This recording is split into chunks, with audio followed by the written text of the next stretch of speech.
Hello guys, मैं फिर हाजिर हूँ और हम डिस्कस कर रहे हैं ड्रामा सीरियल मैं ज़मीन तू आसमान एपिसोड 35 का प्रोमो। सारी स्कीमिंग, सारी प्लॉटिंग, सारे जो प्लानिंग्स और जो बम फटने थे और जो कत्ल होने थे और जो साजिशें, जो मिस्चीवियस बातें, इसने छुपा लिया, उसने छुपा लिया, उसका राज, इसकी। अब वो वक्त आ गया है जब राज पे राज खुल रहे हैं। सुफियान साहब के मोहरे सारे बेहतरीन तरीके से प्लेस्ड हैं।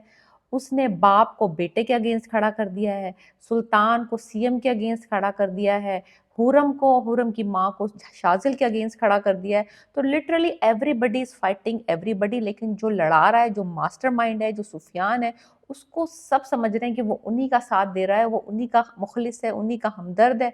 बाप भी यही समझ रहा है, भाई भी यही समझ रहा है, सीएम भी यही समझ रहा है, जोया भी यही समझ रही है, लेकिन वो किसी का भी सगा नहीं है। इतना बगैरत आदमी है कि जिसको कत्ल किया उसी को जनाजे को कंधा देने के लिए पहुंच गया और कब्र पे खड़े होकर झूठ बोल रहा है कि मैंने उसके अपने कत्ल का इल्जाम अपने बाप के सर लगा रहा है ताकि छोटा भाई जाके भाई बाप को रास्ते से हटा दे। इतना लालची इंसान है, यानी कि ये अपने मफाद के लिए किसी को भी मरवा सकता है, चाहे वो बाप हो, चाहे भाई हो, चाहे बीवी हो, कोई भी हो। इसने लेकिन सब इसको, मजे की बात है कि सब इसको बेहतरीन समझ रहे हैं। अब सुल्तान साहब जो है वो जेल में है और वो तड़प रहे हैं और वो शोर मचा रहे हैं। अब सीएम को खतरा ये लगा है कि ये ना हो कि इसके शोर मचाने में ये कोई ऐसे राज खोल दे जिससे सीएम की कुर्सी हिल जाए। तो वो साहब सीएम यानी कि चीफ मिनिस्टर तैमूर खुद थाने पहुंचे हैं इसका मुंह बंद करने के लिए कि अपने मुंह को बंद रखो, जोश से नहीं होश से काम लो। शाजिल वाली प्रॉब्लम को हमें दिमाग से हैंडल करना पड़ेगा। ये जज्बात, ये दिल और ये फेफड़े और ये गुर्दे इस्तेमाल मत करो, इसको हैंडल करो। तो उसने ये भी कहा है कि देखो हम बहुत ताकतवर हैं, मैं भी बहुत ताकतवर हूँ, तुम भी बहुत ताकतवर हो, लेकिन ताकत को गरूर जो है, एरोगेंस, वो दीमक की तरह चाट जाती है। अगर तुम ये समझ रहे हो कि तुम शाजिल को हरा सकते हो, ऐसा नहीं है। तुम्हें उसको ये उंगली को टेढ़ी करना पड़ेगा इस घी को निकालने के लिए। और लेट मी हैंडल शाजिल। अब शाजिल को सीएम साहब ने किस तरह हैंडल करना है ये एक अलग सवाल है। शाजिल साहब और उनकी बेगम, लाइक शहाब की बेगम जो कि हुरम की मदर है, उनको ये अपने घर बुलाते हैं फॉर अ मीटिंग और उसमें उनके साथ नेगोशिएट करते हैं कि अगर वो माफ़ी नामे पे दस्तखत कर दें सुल्तान के लिए तो वो खुद खुद हुरम की और शाजिल की शादी करवाएंगे और उनको कोई हार्म नहीं पहुंचेगा। अदरवाइज वो इन सब की जिंदगी अजीरन कर देंगे। ये कहने की जरूरत नहीं थी होगी, उनको धमकी देने की जरूरत नहीं होगी।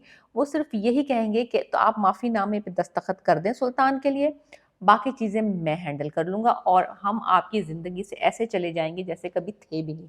ये सारी जो नेगोशिएशंस है ना, ये सुन लेगी उसकी बेटी, सीएम की बेटी जोया, जो कि मंगेतर है शाजिल की।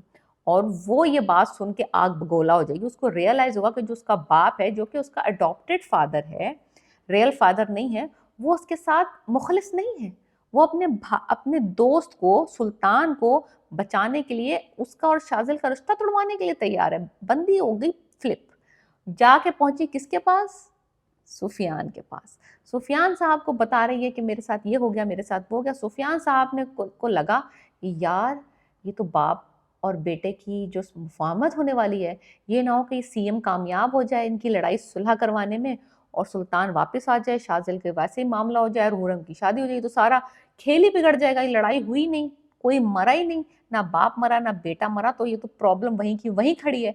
तो उसने क्या किया, अकल के अंधा तो मैं नहीं कहूंगी, लाइक मिस्चीवियस बंदा है। उसने कहा, उसने जोया को हुरम वाला राज बता दिया। जी हाँ, हुरम का पूरा राज कि वो हुरम किस तरह से तुम्हारे बाप ने यानी कि सीएम ने उसको डिस्पोज करवाया था सुल्तान के हाथों कचरा कुंडी में, और ये एक्चुअली हुरम जो है वो तुम्हारे जो अडॉप्टेड फादर हैं सीएम तैमूर, उनकी बायोलॉजिकल डॉटर है। इस वजह से वो तुम पे उसको फौकियत दे रहे हैं, इसलिए वो तुम्हें छोड़ के अपनी असली बेटी, सगी बेटी की शादी शाजिल से करवा रहे हैं।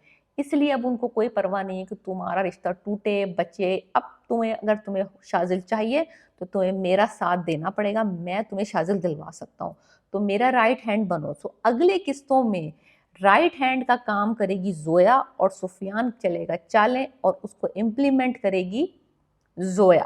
تو یہ ہونے والا اگلی ایپیسوڈ میں. Last but not the least ایک اور بم پھٹے گا, اور وہ بم پھٹے گا حورم کے اوپر. حورم کو پتہ چل جائے گا کہ جو شخص آ کے ریسٹورنٹ میں دھمکاتا تھا اس کے باپ کو, وہ کوئی اور نہیں تھا, وہ شازل ہی تھا. اور یہ بات ریسٹورنٹ کا ایک امپلائی اس کو بتا دے گا کہ وہ سلطان صاحب کا بیٹا تھا جو یہاں آتا تھا, ان کو دھمکاتا تھا, ان کو ڈراتا تھا, ان کو کہتا تھا ریسٹورنٹ خالی کر دو, وہ کوئی اور نہیں تھا, وہ شازل صاحب ہی تھے. تو حورم کے اوپر بھی یہ راز کھل جائے گا. تو بہت سارے راز ایکچولی آؤٹ ہونے والے ہیں بہت جلد. بہت مزہ آنے والا ہے, ڈرامہ بہت اچھے موڑ پہ آ گیا. So let me know what you think about my predictions and review.